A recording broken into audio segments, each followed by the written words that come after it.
Hey, well, hello everyone. Welcome back. Welcome to the current affairs of 30th November. దీంతో పాటుగా first and second December 2021 అండి. Let's the first one who has won the women's Ballon d'Or award 2021. ఎవరు గెలుచుకున్నారండి రీసెంట్గా? It is Alexia Putellas. ఈవిడికి రీసెంట్గా ఈ Ballon Dior ప్రతి సంవత్సరం కూడా ఫుట్బాల్కి సంబంధించి బ్యాలన్ డియోర్ అవార్డ్స్ని అందజేస్తూ ఉంటారండి. ఈ రంగంలో ఎవరైతే అంటే వాళ్ళ యొక్క past previous experiences, previous sport events, వాళ్ళు సాధించినటువంటి విజయాలు వాటన్నిటిని పరిగణలోకి తీసుకొని ఈ అవార్డ్స్ని అందజేస్తూ ఉంటారు. దీంట్లో ఫుట్బాల్ని ఫుట్బాల్ ఈ విధంగా బహుమతి అన్నటువంటి రివార్డ్ రూపంలో దీనిని అందజేస్తూ ఉంటారు. దీంట్లో both men's category, women's category 2 కేటగిరీస్‌లో అవార్డ్స్‌ని అందజేస్తారండి. విమెన్స్ కేటగిరీలో వచ్చేసి స్పెయిన్‌కి చెందినటువంటి అలెక్సియా ఈవిడ ఈ అవార్డుని సొంతం చేసుకున్నారు. స్పెయిన్ క్యాపిటల్ అండ్ కరెన్సీ వచ్చేసి ఏమేమున్నాయండి? Madrid and the currency is euro. అదేవిధంగా మెన్స్ కేటగిరీలో ఈ అవార్డ్ అనేటువంటిది ఎవరికి లభించిందండి అనంటే లియోనల్ మెస్సీ. లియోనల్ మెస్సీ ఈ విధంగా బ్యాలన్ డియోర్ అవార్డ్‌ని సొంతం చేసుకోవడం ఇది 7వసారి. For the 7th time he has won this award. ఈ అవార్డ్‌ని ఎప్పటి నుంచి స్టార్ట్ చేశారంటే ఇవ్వడం 1956 నుంచి దీనిని స్టార్ట్ చేశారు. అయితే ఇప్పటి వరకు బ్యాలన్ డియోర్ అవార్డ్‌ని ఎక్కువ సార్లు సొంతం చేసుకున్నటువంటి వ్యక్తి ఎవరండి అనంటే హీ ఈజ్ లియోనల్ మెస్సీ. 7వసారి గెలుచుకున్నారు. ఈ విధంగా విమెన్ ప్లేయర్‌ని గెలుచుకోవడం she is the third female person to win this Ballon d'Or award. అదేవిధంగా దీంతో పాటుగా లియోనల్ మెస్సీ వచ్చేసి అర్జెంటీనాకి చెందినటువంటి ఫుట్బాల్ ప్లేయర్ అండి. అర్జెంటీనా క్యాపిటల్ కరెన్సీ వచ్చేసి ఏమేమున్నాయి? Those are Buenos Aires and the currency is Argentine peso. ఇవి క్యాపిటల్ అండ్ కరెన్సీ. ఈ విధంగా ఫ్రెంచ్ న్యూస్ మ్యాగజైన్ వాళ్ళు ఇచ్చేటువంటి ఈ బ్యాలన్ డియోర్ అవార్డ్స్ ఏ కేటగిరీ, ఏ స్పోర్ట్‌కి చెందినటువంటిది? Football, men's category and female category, women's కేటగిరీలో awards. Clear? Right. Next one. See, the United Nations recognized Day of Remembrance for all victims of chemical warfare is held every year on. ఎప్పుడండి ప్రతి సంవత్సరం అనంటే that is on November 30th every year. Basically ఈ day వచ్చేసి దీని యొక్క speciality ఏంటండి అనంటే ఈ కెమికల్ వార్ఫేర్లో ఎవరైతే ప్రాణాలను కోల్పోయినటువంటి వ్యక్తులు ఉంటారో వాళ్ళందరి యొక్క రిమెంబరెన్స్, వాళ్ళందరి యొక్క గుర్తుగా ఈ డేని కమెమరేట్ చేస్తూ ఉంటుంది యునైటెడ్ నేషన్స్ ఆర్గనైజేషన్. దీని ద్వారా ఏంటి అనంటే ఇట్లా ఈ యాంటీ కెమికల్ వార్ఫేర్‌కి ఎగెయిన్స్ట్‌గా కొన్ని క్యాంపెయిన్స్‌ని రన్ చేయడం, వాటిని ఎంకరేజ్ చేయకుండా కార్యక్రమాల్ని చేపట్టడం, ఇలాంటివన్నీ కూడా ఈ డే సందర్భంగా చేస్తూ ఉంటారు. అయితే నవంబర్‌లో ఉన్నటువంటి ఇంపార్టెంట్ డేస్ విషయానికొచ్చేసరికి నవంబర్ 1 వచ్చేసి what is the speciality of November 1 అండి అనంటే world vegan day celebrated on November 1. అదేవిధంగా నవంబర్ 5 వచ్చేసి world tsunami awareness day. World tsunami awareness day is celebrated on November 5. November 7 వచ్చేసి world cancer awareness day celebrated. November 9 వచ్చేసి world services day. World services day is celebrated on November 9. దీంతో పాటుగా November 10 వచ్చేసి world science day for piece and development. World science day for piece and development. ఇది కూడా important అండి. November 11 is very very important. ఎందుకు అనంటే national education day ఈ celebrated on November 11. November 11 ఎవరి బర్త్ యానివర్సరీ సందర్భంగా నేషనల్ ఎడ్యుకేషన్ డేని celebrate చేస్తారండి అనంటే మన భారతదేశానికి మొట్టమొదట యూనియన్ ఎడ్యుకేషన్ మినిస్టర్‌గా సర్వ్ చేసినటువంటి మౌలానా అబుల్ కలాం ఆజాద్. అబ్దుల్ కలాం కాదండి, మౌలానా అబుల్ కలాం ఆజాద్. ఆయన పేరు మీదుగా నేషనల్ ఎడ్యుకేషన్ డే అనేటువంటి దాన్ని నవంబర్ 11న సెలబ్రేట్ చేస్తారు. అదేవిధంగా నవంబర్ 12 వచ్చేసి దీని యొక్క స్పెషాలిటీ ఏంటి అనంటే నవంబర్ 12 వచ్చేసి world pneumonia day. World pneumonia day is observed on November 12. November 14 అయితే మీ అందరికీ తెలుసు. నేషనల్ లెవెల్‌లో అయితే చిల్డ్రన్స్ డేని సెలబ్రేట్ చేస్తారు. గ్లోబల్ లెవెల్‌లో అయితే world diabetes day. World diabetes day is observed on November 14. అదేవిధంగా దీంతో పాటు అండ్ నవంబర్ 19th ఇది కూడా ఇంపార్టెంట్ అండి. నవంబర్ 19th ఏంటి అనంటే world toilet day is observed on November 19th. అదేవిధంగా నవంబర్ 20th వచ్చేసి దీని యొక్క speciality world children's day. World children's day national లెవెల్లో చిల్డ్రన్స్ డే ఎప్పుడు సెలబ్రేట్ చేస్తామండి? November 14th. గ్లోబల్ లెవెల్లో అయితే it is on November 20th. November 21st దీని యొక్క స్పెషాలిటీ ఏంటి అనంటే world television day is celebrated on November 21st. November 26th వచ్చేసి Indian constitution day. Indian constitution day ఎందుకంటే ఇండియన్ కాన్స్టిట్యూషన్ అడాప్ట్ చేసుకున్నటువంటి డే సందర్భంగా నవంబర్ 26th ఇండియన్ కాన్స్టిట్యూషన్ డేని celebrate చేస్తాం. ఈ విధంగా నవంబర్లో ఉన్నటువంటి ఇంపార్టెంట్ డేస్ వాటి యొక్క ప్రాధాన్యత ఇది వరకు మనం ఆల్రెడీ ప్రీవియస్ క్లాసెస్లో ఎక్స్ప్లెయిన్ చేసుకున్నాం. Right, next who has taken charge as new navy chief? ఎవరండి కొత్త నేవీ చీఫ్గా అపాయింట్ అయింది అని అంటే అడ్మిరల్ హరీష్ కుమార్ గారు. ఈయన కరంబీర్ సింగ్ గారి ప్లేస్లో హరీష్ కుమార్ గారు 25వ నావల్ చీఫ్గా ఈయన్ని అపాయింట్ చేశారు. అర్లియర్ కరంబీర్ సింగ్ గారు 41 years నుంచి ఈయనే నావల్ చీఫ్గా సర్వీసెస్ని అందజేస్తూ ఉన్నారు. అర్లియర్ ఈయన హరీష్ కుమార్ వెస్టర్న్ నావల్ కమాండ్కి ఆఫీసర్గా సర్వ్ చేసినటువంటి వ్యక్తి. రీసెంట్గా కరంబీర్ సింగ్ గారి ప్లేస్లో ఈయన అపాయింట్ అయ్యారు. And naval day, Indian navy day వచ్చేసి ఎప్పుడు సెలబ్రేట్ చేస్తారండి? That is on December 4th is celebrated as Indian navy day. అదేవిధంగా వేరే ఆప్షన్స్ గమనించినట్టయితే మనోజ్ ముకుంద్ నర్వానే ఈయన ఇండియన్ ఆర్మీ చీఫ్గా సర్వ్ చేస్తున్నటువంటి వ్యక్తి మనోజ్ ముకుంద్ నర్వానే. అదేవిధంగా Bipin Rawat chief of defence స్టాఫ్గా సర్వ్ చేస్తున్నటువంటి వ్యక్తి ఎవరండి అని అంటే బిపిన్ రావత్. అంటే ఈ 3 వింగ్స్ అన్నిటికీ కూడా హెడ్గా CDS chief of defence staff వ్యవహరిస్తారు. వివేక్ రామ్ చౌదరి ఈయన ఇండియన్ ఎయిర్ ఫోర్స్ స్టాఫ్కి చీఫ్గా సర్వ్ చేస్తున్నటువంటి వ్యక్తి వివేక్ రామ్ చౌదరి. ఈయన అపాయింట్మెంట్ కూడా రీసెంట్గానే జరిగింది. Right, next one Illam Thedi Kalvi scheme has been launched by which of the following state? What is that state అండి? It is Tamil Nadu. Capital city వచ్చేసి ఏముందండి? That is Chennai. అండ్ ఈ స్టేట్కి సీఎంగా సర్వ్ చేసినటువంటి వ్యక్తి ఎవరండి అని అంటే ఎంకే స్టాలిన్ సీఎంగా సర్వ్ చేస్తున్నారు. అయితే ఇల్లం తేడి కల్వి అంటే దీని యొక్క లిటరల్ మీనింగ్ ఏంటండి అని అంటే education at door steps. That is the literal meaning of Illam Thedi Kalvi. అయితే ఇక్కడ తమిళనాడులో ఎస్పెషల్లీ 1st క్లాస్ నుంచి 5th క్లాస్ వరకు విద్యను అభ్యసించేటువంటి పిల్లలు ఎవరైతే స్టూడెంట్స్ ఉన్నారో ఆ స్టూడెంట్స్ యొక్క క్రియేటివిటీని, అదేవిధంగా క్రిటికల్ థింకింగ్ని, వీటన్నిటిని ఎన్హాన్స్ చేయడం కోసం అని చెప్పేసి ఈ స్కీమ్ని ఇంట్రడ్యూస్ చేశారు.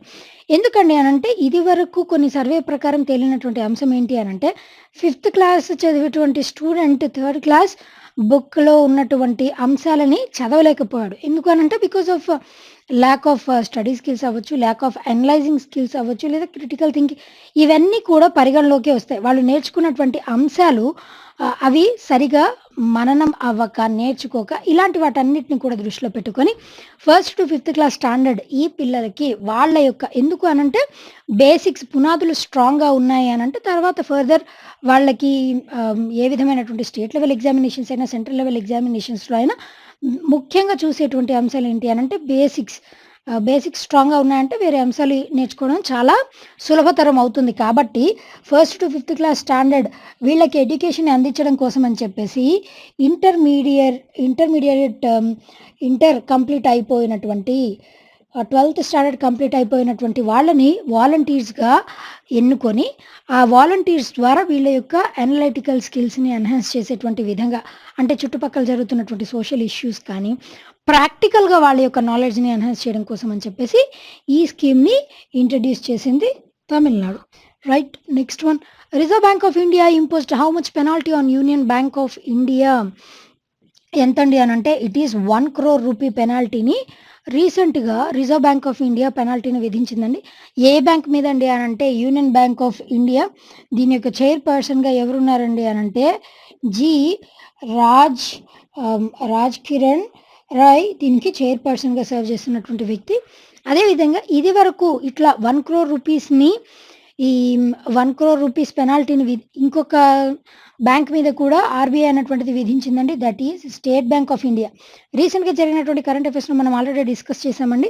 ఎస్‌బీఐకి ఇది వరకు ఓవరాల్‌గా 1 crore రూపీని పెనాల్టీని విధించినట్టు డిక్లేర్ చేశారు. కాకపోతే దానికి తగినటువంటి కారణాలు ఇవ్వనటువంటి దాని చేత రీసెంట్‌గా దాని మీద కంప్లీట్ పెనాల్టీని కూడా 1 crore రూపీ పెనాల్టీని కూడా విధించారు.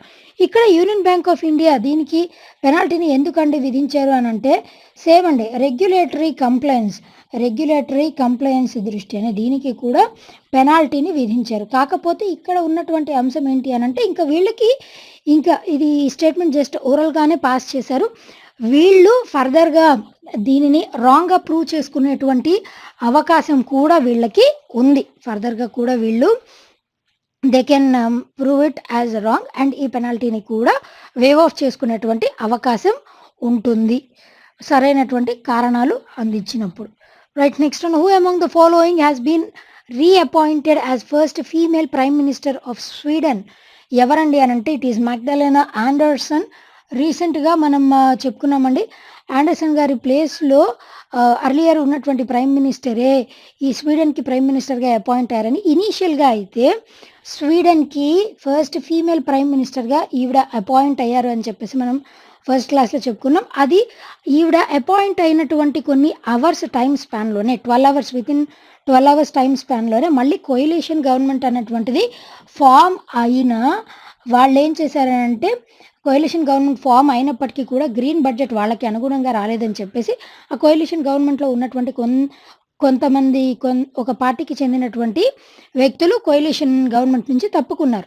అలా తప్పుకున్నటువంటి పక్షంలో ఈవిడకి మెజారిటీ తగ్గిపోయింది కాబట్టి ఆటోమేటిక్‌గా she should resign as a prime minister. ఆవిడ ప్లేస్‌లో ఇదివరకు ఉన్నటువంటి ప్రైమ్ మినిస్టరే మళ్ళీ ప్రైమ్ మినిస్టర్‌గా అపాయింట్ అయ్యారు. కానీ రీసెంట్‌గా జరిగినటువంటి అంశం ఏంటి అనంటే ఈవిడనే తిరిగి మళ్ళీ అపాయింట్ చేశారు. ఈ విధంగా స్వీడన్ కరెన్సీ వచ్చేసి ఏంటండి, దట్ ఈజ్ స్వీడిష్ క్రోన్. ఈ విధంగా ఈవిడ ఫస్ట్ అపాయింట్ అయ్యారు. తర్వాత రిజైన్ చేశారు. కొన్ని అవర్స్ టైమ్ స్పాన్‌లోనే మళ్ళీ తిరిగి రీఅపాయింట్ కూడా అయ్యారు. ఈ విధంగా స్వీడన్ విషయంలో Magdalena Andersson she got reappointed. That's what is in news. Right, next one, India's first certified organic fruit kiwi has been launched in which state or UT? What is that state or UT? And that is Arunachal Pradesh. ఇక్కడ అరుణాచల్ ప్రదేశ్ రీసెంట్‌గా Arunachal Pradesh 50 years complete చేసుకున్నటువంటి సందర్భంగా రీసెంట్‌గా అరుణాచల్ ప్రదేశ్‌కి ఈ state గవర్నమెంట్‌కి brand అంబాసిడర్‌గా Sanjay Dutt గారిని appoint చేశారు. అంటే నార్మల్‌గా మనం కొన్ని బ్రాండ్స్‌కి బ్రాండ్ అంబాసిడర్స్ ఉంటారని తెలుసు. స్టేట్స్‌కి కూడా బ్రాండ్ అంబాసిడర్స్ ఉంటారండి. States or UTs. ఎందుకు అనంటే ఆ స్టేట్స్‌లో జరిగేటువంటి వివిధ కార్యక్రమాలు కావచ్చు, లేదనంటే ఆ స్టేట్ యొక్క హెరిటేజ్‌ని ప్రమోట్ చేయడానికి ఈ బ్రాండ్ అంబాసిడర్స్‌ని ఎన్నుకోవడం సాధ్యపడుతుంది. ఇక్కడ సంజయ్ దత్ గారిని ఈ స్టేట్‌కి బ్రాండ్ అంబాసిడర్‌గా అపాయింట్ చేశారు. అదేవిధంగా అరుణాచల్ ప్రదేశ్ క్యాపిటల్ వచ్చేసి ఏముందండి, that is Itanagar is the capital of Arunachal Pradesh. And ఇక్కడ మొట్టమొదటి ఈ ఆర్గానిక్ కివి అన్నటువంటిది ఇదివరకే 2020వ సంవత్సరంలోనే ఈ కివికి ఆర్గానిక్ కివి సర్టిఫికేషన్ అన్నటువంటిది లభించింది. అయితే కివి అన్నటువంటిది ఎక్కడ దీని యొక్క ఆరిజిన్ అన్నటువంటిది ఉందండి అనంటే basically it is indigenous to చైనాలో ఉన్నటువంటి హ్యాంగ్జే ప్లేస్‌లో కివి అన్నటువంటిది దాని యొక్క ఆరిజిన్ అన్నటువంటిది ఉంది. అందుకోసమే చైనీస్ మిరాకిల్ ఫ్రూట్ అని కూడా దీనిని చైనాస్ మిరాకిల్ ఫ్రూట్ అని చెప్పేసి దీనికి పేరు. చైనాస్ మిరాకిల్ ఫ్రూట్ అని చెప్పేసి దీనికి పేరు. అండ్ న్యూజిలాండ్‌లో కూడా ఈ ఫ్రూట్ యొక్క ప్రాధాన్యత అన్నటువంటిది ఎక్కువగానే ఉంది. ఆ విధంగా అక్కడ ఇండిజినస్ అయినటువంటి ఈ కివి ఫ్రూట్ అన్నటువంటిది మన భారతదేశంలో ఎస్పెషల్లీ అరుణాచల్ ప్రదేశ్‌లో వైల్డ్ ఫ్రూట్‌గా కూడా ఇది ప్రసిద్ధి చెందింది. ఆ విధంగా మొట్టమొదట ఆర్గానిక్ ఫ్రూట్ సర్టిఫికేషన్ పొందినటువంటిది కూడా కివి ఎక్కడి నుంచి, ఏ ప్రదేశం నుంచి అండి అంటే అరుణాచల్ ప్రదేశ్. ఇక్కడ నుంచి వివిధ ప్లేసెస్‌కి ఇది ఎక్స్‌పోర్ట్ కూడా అవుతూ ఉంటుంది. అంటే within India, not only within India but also to other nations also. ఈ విధంగా కివికి ఉన్నటువంటి ప్రాధాన్యత అరుణాచల్ ప్రదేశ్ ఎక్కడ లాంచ్ చేశారండి అనంటే ఈ ఫ్రూట్ కివీని అరుణాచల్ ప్రదేశ్‌లో. దీనికి ఈ సర్టిఫికేషన్ అన్నటువంటిది ఎప్పుడు లభించింది అనంటే 2020 సంవత్సరంలో సర్టిఫికేషన్ అన్నటువంటిది లభించింది. Clear? Right. Next one. So which of the following country has become world's newest republic nation? What is that country అండి? It is Barbados. బార్బడోస్ అన్నటువంటిది basically it is Caribbean islands ఎక్కడున్నాయో మీకు ఐడియా ఉండే ఉంటదండి. Caribbean island నేషన్స్‌లో one of the Caribbean island నేషన్‌గా ఉన్నటువంటిదే Barbados. Caribbean island అన్నటువంటిది బేసిక్‌లీ నార్త్ అమెరికాని, సౌత్ అమెరికాని డివైడ్ చేస్తూ పనామా కెనాల్ అనేటువంటిది ఉంటుంది. అక్కడ ఆ ప్రాంతంలో ఈ క్యారిబియన్ ఐలాండ్స్ అనేవి చిన్న చిన్న ఐలాండ్స్ అన్ని కలిపి క్యారిబియన్ ఐలాండ్స్ అనేవి ఉంటాయి. దాంట్లో భాగంగానే ఈ బార్బడోస్ అన్నటువంటిది కూడా ఈ క్యారిబియన్ ఐలాండ్‌లో వన్ ఆఫ్ ద నేషన్‌గా ఉంది. అయితే ఇదివరకు 400 ఇయర్స్ నుంచి ఈ క్యారిబియన్ ఐలాండ్ అన్నటువంటిది బ్రిటిష్ కాలనీగా చలామణి అవుతూ వచ్చింది. బ్రిటిష్ కాలనీగా. అయితే బ్రిటిష్ కాలనీగా ఉన్నప్పుడు ఖచ్చితంగా దానికి ఎవరుంటారండి అనంటే క్వీన్ ఎలిజబెత్ II ఈవిడే దీనికి ఎంపరర్‌గా సర్వ్ చేస్తూ వచ్చారు. రీసెంట్‌గా క్వీన్ ఎలిజబెత్ IIని ఎంప్రెస్‌గా ఈవిడ్ని ఆహ్, పదవి విరమణ చేపిచ్చారు. అండ్ దీని ప్లేస్‌లో రీసెంట్‌గా సాండ్రా మాసన్, సాండ్రా మాసన్ ఈవిడ మొట్టమొదటి ప్రెసిడెంట్‌గా అంటే దీనికి ఉమెన్ ప్రెసిడెంట్‌గా ఈవిడ్ని ఎన్నుకున్నారు. సాండ్రా మాసన్ రిపబ్లిక్ అయిన తర్వాత. ఎప్పుడు రిపబ్లిక్ అయిందండి అనంటే నవంబర్ 30న రిపబ్లిక్ అయింది. ఈ విధంగా ప్రతి సంవత్సరం కూడా నవంబర్ 30న బార్బడోస్ అన్నటువంటిది రిపబ్లిక్ డేని సెలబ్రేట్ చేసుకుంటూ ఉంటుంది.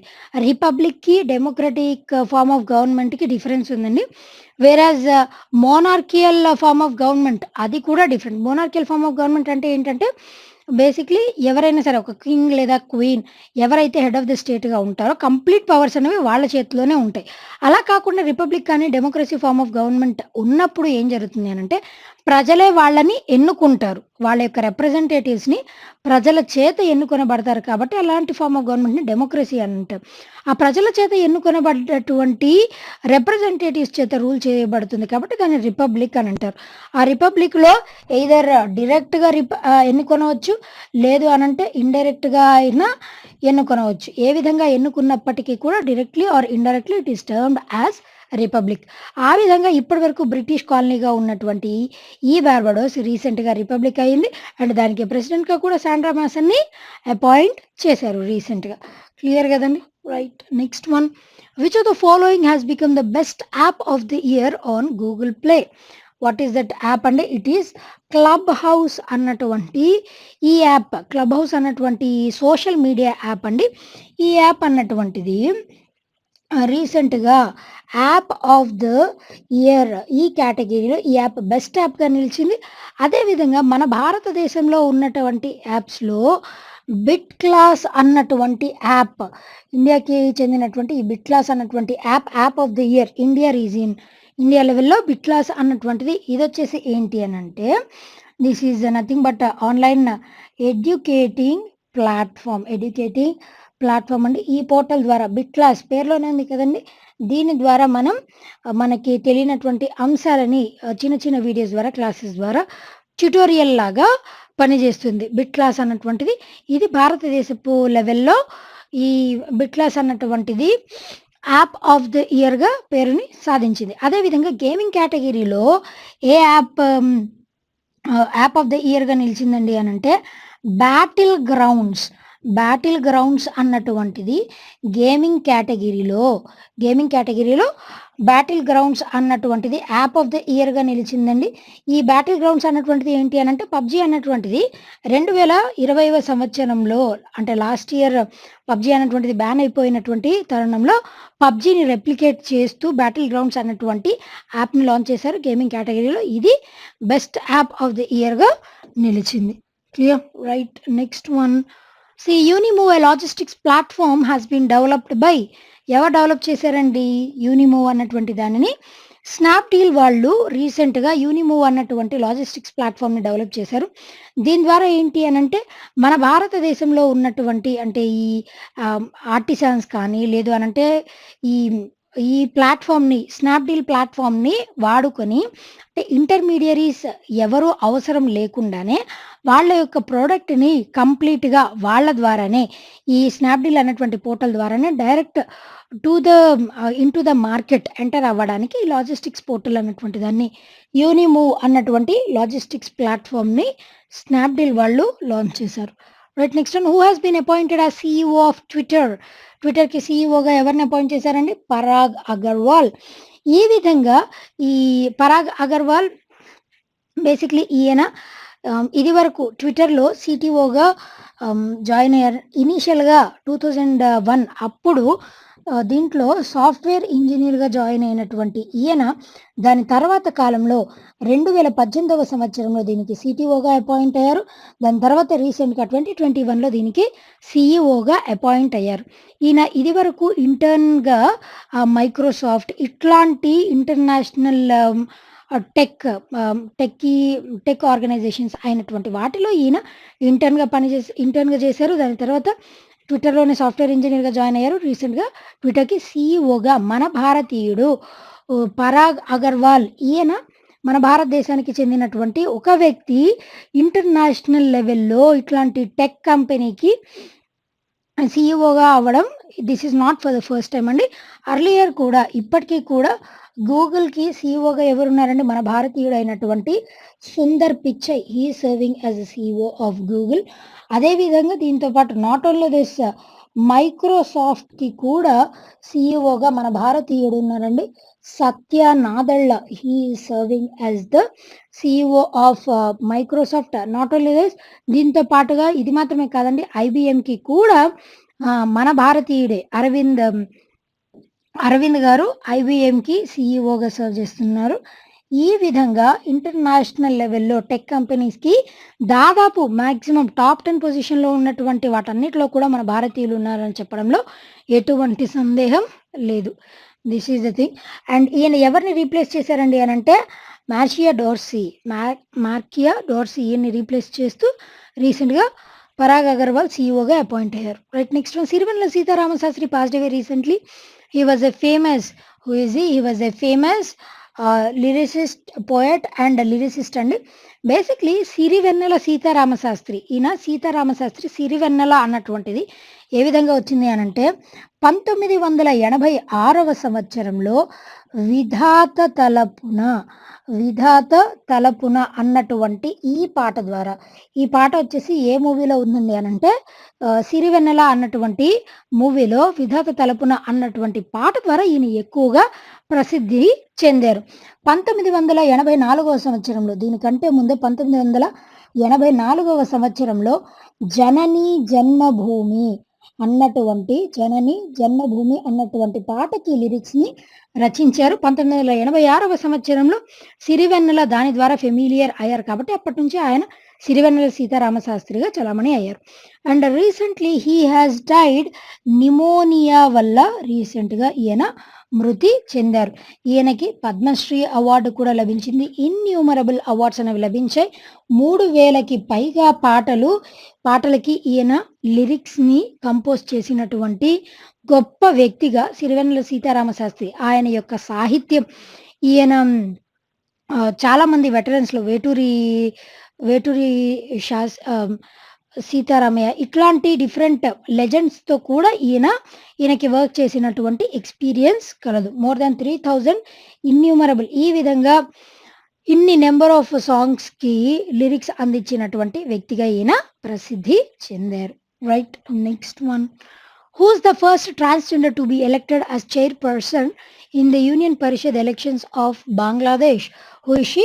నజ్రుల్ ఇస్లాం రితు. బంగ్లాదేశ్‌కి మొట్టమొదటిసారిగా ఈ యూనియన్ పరిషద్ దీంట్లో ఈవిడ చైర్‌పర్సన్‌గా అపాయింట్ అయ్యారండి. ఫర్ ద ఫస్ట్ టైం ఒక ట్రాన్స్‌జెండర్ పర్సన్‌ని అపాయింట్ చేయడం ఇదే మొట్టమొదటిసారి. బంగ్లాదేశ్ క్యాపిటల్ కరెన్సీ వచ్చేసి ఏముందండి Dhaka and the currency is taka. And ఇక్కడ బంగ్లాదేశ్కి పిఎంగా ఎవరు సర్వ్ చేస్తున్నారండి అని అంటే Sheikh Hasina is serving as the prime minister of Bangladesh. And మీ అందరికీ తెలుసు బంగ్లాదేశ్ అన్నటువంటిది 1971 సంవత్సరంలో లిబరేట్ అయింది, ఇండిపెండెన్స్ అన్నటువంటిది లభించింది. ఇది వరకు బంగ్లాదేశ్ అన్నటువంటిది పాకిస్తాన్లో ఒక భాగంగా ఈస్ట్ పాకిస్తాన్గా బంగ్లాదేశ్ అన్నటువంటిది ఉండేది. 1971 సంవత్సరంలో మన భారతదేశం యొక్క కోఆపరేషన్తోనే ఈస్ట్ పాకిస్తాన్గా ఉన్నటువంటి బంగ్లాదేశ్ అన్నటువంటిది చీలిపోయి ఇండిపెండెంట్గా బంగ్లాదేశ్గా ఆవిర్భవించింది. అండ్ రీసెంట్గా 2021లో 50 years that is nothing but golden jubilee సెలబ్రేషన్స్ని కూడా సెలబ్రేట్ చేసుకుంది. దాంట్లో భాగంగానే మన భారతదేశం నుంచి నరేంద్ర మోదీ గారిని కూడా వీళ్ళు ఇన్వైట్ చేశారు. ఆ విధంగా దీనికి ఉన్నటువంటి ప్రాధాన్యత. అండ్ ట్రాన్స్జెండర్స్ అయితే దీని ప్రకారం ఏంటి అని అంటే ఇక్కడ ఎలక్షన్ కమిషన్ ప్రకారం ట్రాన్స్జెండర్కి కూడా ఈక్వల్ రైట్స్ని ఇవ్వాలి అన్నటువంటిది. మేల్ పర్సన్స్ ఫీమేల్ పర్సన్స్ లాగానే 2018లో తీసుకొచ్చినటువంటి ఒక యాక్ట్ ప్రకారం ఏంటి అని అంటే వీళ్ళకి కూడా ఈక్వల్ ప్రయారిటీని ఇవ్వాలి అని చెప్పేసి 2018లో తీసుకొచ్చినటువంటి చట్టం ప్రకారం రీసెంట్గా ఈవిడ ఇక్కడ జరిగినటువంటి ఎలక్షన్స్ యూనియన్ పరిషత్ ఎలక్షన్స్లో చైర్పర్సన్గా అపాయింట్ అయ్యారు. Right, next one, Nagaland statehood day is observed every year on. ఎప్పుడు సెలబ్రేట్ చేస్తారండి? That is on December 1st every year. December 1st ఇంకొక ప్రాధాన్యత కూడా ఉందండి. That is 57th BSF day, border security force day కూడా అబ్జర్వ్ చేస్తాం. అదేవిధంగా గ్లోబల్ లెవెల్లో ఇంకొక ఇంపార్టెంట్ డే కూడా ఉందండి, world AIDS day. Acquired immuno deficiency syndrome that is AIDS. ఇది ఏ వైరస్ వల్ల సంభవిస్తుందండి అని అంటే HIV, human immuno virus. AIDS అన్నటువంటిది వైరస్ వల్ల సంక్రమిస్తుంది. ఎయిడ్స్ దట్ ఈస్ ఆ డే కూడా December 1st సెలబ్రేట్ చేస్తాం. 57th border security force day కూడా December 1st సెలబ్రేట్ చేస్తాం. నాగాలాండ్ స్టేట్కు ఉన్నటువంటి ప్రాధాన్యత, దీని యొక్క క్యాపిటల్ సిటీ వచ్చేసి ఏంటండి? కోహిమా.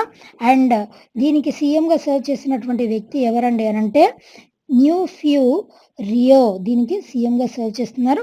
అదేవిధంగా ఇక్కడ ఉన్నటువంటి ఒక ప్రముఖమైనటువంటి ఫెస్టివల్ ఏంటండి అని అంటే నాగాలాండ్లో సెలబ్రేట్ చేసేటువంటి festival that is Hornbill festival. అంటే దీని గురించి అయితే నేను చాలాసార్లు చెప్పే ఉంటాను. ఫెస్టివల్ ఆఫ్ ఫెస్టివల్స్ అని కూడా నాగాలాండ్లో జరిగేటువంటి ఈ హార్న్బిల్ ఫెస్టివల్ గురించి చెప్పుకుంటూ ఉంటారు. December 1st నుంచి December 10th వరకు ఈ స్టేట్హుడ్ డేలో భాగంగా హార్న్బిల్ ఫెస్టివల్ని ప్లస్ స్టేట్హుడ్ డే వీటిని కూడా ఈ 10 రోజుల పాటు సెలబ్రేట్ చేసుకుంటూ ఉంటారు. ఆ విధంగా నాగాలాండ్కి ఈ హార్న్బిల్ ఫెస్టివల్కి ఉన్నటువంటి ప్రాధాన్యత December 1st. వేరే ఆప్షన్స్ మీరు గమనించినట్టయితే December 2nd వచ్చేసి ఇంటర్నేషనల్లో world computer literacy day. World computer literacy day వచ్చేసి December 2nd సెలబ్రేట్ చేస్తామండి. December 4th వచ్చేసి ఇండియన్ నేవీ డే వచ్చేసి that is celebrated on December 4th. December 2nd ఇంకొక ఇంపార్టెంట్ డే కూడా ఉందండి. నేషనల్ లెవెల్లో నేషనల్ పొల్యూటెంట్ డే ఈ celebrated on December 2nd. National level అండి, but not international level. November 26th వచ్చేసి ఇందాక మనం డిస్కస్ చేసాం కదండి, Indian constitution day is celebrated on November 26th. November 20th వచ్చేసి ఏంటండి, గ్లోబల్ లెవెల్లో children's day is observed on November 20th. That is a thing, right? Next one, see who's the author of the book titled Swaddle Me Up. ఎవరు రచించారండి ఈ పుస్తకాన్ని అని అంటే doctor Gaurav Nigam. ఈయన basically he's a paediatrician cum author అండి. Paediatrician అంటే ఎవరు అని అంటే చిన్నపిల్లలు నియోనేటల్స్ గురించి ట్రీట్మెంట్ ఇచ్చేటువంటి డాక్టర్స్ని పిడియాట్రిషియన్ అంటారు. Paediatrician cum author. ఈయన స్వాడల్ అంటే ఏంటండి, అప్పుడే పుట్టినటువంటి నియోనెటల్స్ అంటే వాళ్ళు మదర్స్ ఊమ్లో ఉన్నప్పుడు ఎంత వామ్త్ని అయితే ఫీల్ అవుతారో బయటికి వచ్చినప్పుడు అంటే బర్త్ జరిగినప్పుడు after birth they should also feel the same warmth. లేదు అని అంటే they can't adapt to the surrounding conditions. అందుకోసం అని చెప్పేసి కొత్తగా అప్పుడే పుట్టినటువంటి న్యూ బార్న్స్ వాళ్ళని ఏం చేస్తారు అని అంటే ఈ స్వాడల్ అప్ అని అంటే ఈ విధంగా ఒక బ్లాంకెట్ ద్వారా సాఫ్ట్ బ్లాంకెట్‌తో అంటే వాళ్ళు బ్రీతింగ్ తీసుకోవడానికి అనుగుణంగా ఉండేటువంటి ఒక బ్లాంకెట్‌తో వాళ్ళకి ఆ వార్మ్‌త్‌ని క్రియేట్ చేస్తారు. That is swaddling. ఇక్కడ స్వాడిల్ మీ అప్ అనంటే ఈ స్వాడ్లింగ్ చేసే ప్రక్రియలో ఆహ్, చేయాల్సినటువంటి పనులు డూస్ అండ్ డోంట్స్ వీటన్నిటి గురించి కూడా అవగాహన కల్పిస్తూ ఈ పుస్తకాన్ని రచించారు. అండ్ బేసిక్‌లీ మదర్స్ ఊమ్‌లో ఉన్నప్పటి నుంచి అండ్ వాళ్ళ యొక్క డెలివరీ అయ్యేంత వరకు ప్రెగ్నెంట్ విమెన్ తీసుకోవాల్సినటువంటి జాగ్రత్తలు కూడా ఈ పుస్తకం ద్వారా అందించారు. Right, next one. ఆ book title 'Naoroji pioneer of Indian nationalism' is written by. ఎవరు రచించారండి ఈ పుస్తకాన్ని అనంటే దిన్యార్ పటేల్ ఈ పుస్తకాన్ని రచించారు. నౌరోజీ అంటే ఎవరండి? Who is Dadabhai Naoroji. దాదాబాయ్ నౌరోజీ గారు వచ్చేసి ఎవరు అనంటే మన భారతదేశంలో ఎస్పెషల్లీ నేషనల్ మూవ్‌మెంట్ అప్పుడు ముఖ్య పాత్రను పోషించినటువంటి వ్యక్తి. అండ్ మన భారతదేశంలో డ్రెయిన్ ఆఫ్ వెల్త్ అన్నటువంటి కాన్సెప్ట్ గురించినటువంటి అవగాహన కల్పించినటువంటి వ్యక్తి కూడా దాదాబాయ్ నౌరోజీ. మనం ఫాదర్ ఆఫ్ ద నేషన్‌గా ఎవరిని పేర్కొంటామండి? మహాత్మా గాంధీ గారిని ఫాదర్ ఆఫ్ ద నేషన్ అని అంటాం. కానీ దాదాబాయ్ నౌరోజీని మహాత్మా గాంధీ గారు, అదేవిధంగా జవహర్లాల్ నెహ్రూ వీళ్ళిద్దరూ దాదాబాయ్ నౌరోజీని ఫాదర్ ఆఫ్ ద నేషన్ అని చెప్పేసి దాదాబాయ్ నౌరోజీని పేర్కొన్నారు. ఎందుకనంటే ఆయన పేర్కొన్నటువంటి డ్రెయిన్ ఆఫ్ వెల్త్ అవ్వచ్చు, లేదనంటే వేరే డిఫరెంట్ ఇనిషియేటివ్స్. ఈ డ్రెయిన్ ఆఫ్ వెల్త్ అన్నటువంటి కాన్సెప్ట్ ఏంటి అనంటే బ్రిటిషర్స్ మన భారతదేశానికి ట్రేడర్స్‌గా వచ్చి ఇక్కడ ఉన్నటువంటి వెల్త్ అంతటిని కూడా ప్లండర్ చేసుకొని వాళ్ళ దేశాలకి తీసుకొని వెళ్తున్నారు. వెల్త్‌ని ఒకసారి డ్రైన్ చేశారంటే ఇట్ నెవర్ రిటర్న్స్ బ్యాక్. మళ్ళీ తిరిగి మన భారతదేశానికి రాదు. ఈ డ్రెయిన్ ఆఫ్ వెల్త్ అన్నటువంటి కాన్సెప్ట్‌ని కూడా అతి క్షుణ్ణంగా పరిశీలించి ప్రజలకి అవగాహన కల్పించినటువంటి మొట్టమొదటి వ్యక్తిగా కూడా దాదాబాయ్ నౌరోజీని పేర్కొంటాం. అదేవిధంగా దాదాబాయ్ నౌరోజీని గ్రాండ్ ఓల్డ్ మ్యాన్ ఆఫ్ ఇండియాగా కూడా దాదాబాయ్ నౌరోజీ గారు ప్రసిద్ధి చెందారు. అండ్ ఇండియన్ నేషనల్ కాంగ్రెస్‌కి కూడా ఈయన ప్రెసిడెంట్‌గా సర్వ్ చేసినటువంటి వ్యక్తిగా దాదాబాయ్ నౌరోజీ గారిని పేర్కొంటాం. ఈ విధంగా నేషనల్ మూవ్‌మెంట్‌లో ఆయన పోషించినటువంటి పాత్ర అండ్ ఆయన చెప్పినటువంటి అంశాలు ప్రస్తుతం ఉన్నటువంటి పొజిషన్‌కి ఏ విధంగా కాంటెంపరరీ వీటన్నిటి గురించి కూడా ఈ పుస్తకంలో రచించారు. Right, next. Who among the following has introduced the judges bill? ఎవరు ఇంట్రడ్యూస్ చేశారండి లోక్‌సభలో? Kiran Rijiju. Union law minister అయినటువంటి కిరణ్ రిజిజు గారు రీసెంట్‌గా లోక్‌సభలో ఈ జడ్జెస్ బిల్ అన్నటువంటి దాన్ని ఇంట్రడ్యూస్ చేశారు. బేసిక్‌లీ జడ్జెస్ బిల్ అన్నటువంటిది ఏంటి అనంటే హైకోర్ట్ అండ్ సుప్రీం కోర్ట్‌లో పనిచేసేటువంటి జడ్జెస్ వీళ్ళ యొక్క పెన్షన్ అమౌంట్ అంటే వాళ్ళ యొక్క సర్వీస్ అయిపోయిన తర్వాత వాళ్ళకొక ఏజ్ స్లాబ్ అన్నటువంటిది ఉంటుందండి. 80 ఇయర్స్, 85 ఇయర్స్, 90 ఇయర్స్, 95 ఇయర్స్ అని వీళ్ళ యొక్క ఏజ్ స్లాబ్ ఉంటుంది. వీళ్ళకి రావాల్సినటువంటి ఎక్స్‌ట్రా అమౌంట్ అంటే పెన్షన్ అమౌంట్ ద్వారా అడిషనల్ అమౌంట్ ఏదైతే వస్తుందో ఈ ఏజ్ 80 ఇయర్స్ కంప్లీట్ అయిపోయిన తర్వాత నుంచి ఫస్ట్ డే నుంచి క్యాలిక్యులేట్ చేయాలా? లేదు అనంటే వాళ్ళు 80th ఇయర్ ఎంటర్ అయిన దగ్గర నుంచి ఈ అమౌంట్ ఇవ్వడాన్ని క్యాలిక్యులేట్ చేయాలా అన్నటువంటిది ఇప్పుడున్నటువంటి ప్రస్తుతానికి ఉన్నటువంటి డైలమా. ఈ డైలమాని క్లియర్ చేయడం కోసం అని చెప్పేసి ఈ జడ్జెస్ బిల్‌ని ఇంట్రడ్యూస్ చేశారు లోక్‌సభలో. That is news. Right, next one. What is the gross GST revenue collected in November? నవంబర్‌లో ఎంత జీఎస్టీ కలెక్ట్ అయిందండి అనంటే ఇట్ ఈస్ 1,31,526 crores ఇంత జీఎస్టీ అనేటువంటిది కలెక్ట్ అయింది. గూడ్స్ అండ్ సర్వీస్ ట్యాక్స్ ద్వారా వచ్చేటువంటి రెవెన్యూ నవంబర్‌లో అంటే 2017లో దీన్ని మొట్టమొదటిసారిగా ఇంట్రడ్యూస్ చేశారు కదండీ. ఎప్పుడు ఇంట్రడ్యూస్ చేశారు? 1st జూలై 2017 నాడు ఇంట్రడ్యూస్ చేశారు. అందుకోసమే 1st జూలైన జీఎస్టీ డేగా కూడా మనం సెలబ్రేట్ చేస్తాం. గూడ్స్ అండ్ సర్వీస్ ట్యాక్స్ అన్నటువంటిది ఏ విధమైనటువంటి ట్యాక్స్? ఇది కూడా మీకు ఎగ్జామినేషన్‌లో అడగొచ్చు. That is indirect tax. మనకు ట్యాక్సెస్‌లో డైరెక్ట్ ట్యాక్స్, ఇండైరెక్ట్ ట్యాక్స్ ఉంటాయి కదండీ. జీఎస్టీ అనేటువంటిది ఇండైరెక్ట్ ట్యాక్స్. అండ్ జీఎస్టీని మొట్టమొదట ఇంప్లిమెంట్ చేసినటువంటి దేశం ఏదండి అనంటే ఇట్ ఈస్ ఫ్రాన్స్. అయితే ఇక్కడ 2017లో ఇంట్రడ్యూస్ చేసినటువంటి ఈ జీఎస్టీ ద్వారా వచ్చేటువంటి రెవెన్యూ 2017 నుంచి కంపేర్ చేస్తే ఇది రెండవసారి. అంటే ఇంత హై అమౌంట్‌లో రావడం ఇది for the second time. April నుంచి కంపేర్ చేస్తే ఇప్పటి వరకు వచ్చినటువంటి ఇన్‌కమ్ అర్లియర్ ఏప్రిల్‌లో ఇకొచ్చింది. దాని తర్వాత మళ్ళీ ఇంత రెవెన్యూ రావడం. ఈ రెవెన్యూ అనేటువంటిది దేని ద్వారా సాధ్యపడింది అనంటే లోకల్ లెవెల్‌లో వచ్చేటువంటి ప్రొడక్ట్స్ వాటి ద్వారా వాటిని సేల్ చేయడం ద్వారా వచ్చేటువంటి రెవెన్యూ. అదే విధంగా ఇంపోర్ట్స్ ద్వారా కూడా మనకి టాక్స్ అనేటువంటిది కలెక్ట్ అవుతుంది కదా! దాని ద్వారా వచ్చేటువంటి టాక్స్ 43% ఎక్కువగా లభించిందట రెవెన్యూ. ఆ విధంగా జీఎస్టీ రెవెన్యూ అన్నటువంటిది రీసెంట్‌గా కంపేర్ చేస్తే నవంబర్‌లో it received a lot. Right. Next who has won women of the year award from world athletics. ఎవరు గెలుచుకున్నారండి అనంటే అంజు బాబీ జార్జ్. ఈవిడ విమెన్ ఆఫ్ ది ఇయర్ ఈ అథ్లెటిక్స్ ఈవిడ అర్లియర్ హై జంప్ అథ్లెటిక్ అండి. అండ్ ఇప్పటికీ కూడా still she is into it. High jump అథ్లెట్‌గా చలామణి అవుతున్నట్టు హై జంప్ అథ్లెట్‌గా సర్వ్ చేస్తున్నటువంటి మహిళ. అదేవిధంగా ఈవిడ అర్లియర్ కూడా ఇండియన్ అథ్లెటిక్స్ ఫెడరేషన్ దీనికి వైస్ ప్రెసిడెంట్‌గా కూడా ఈవిడ సర్వ్ చేశారు.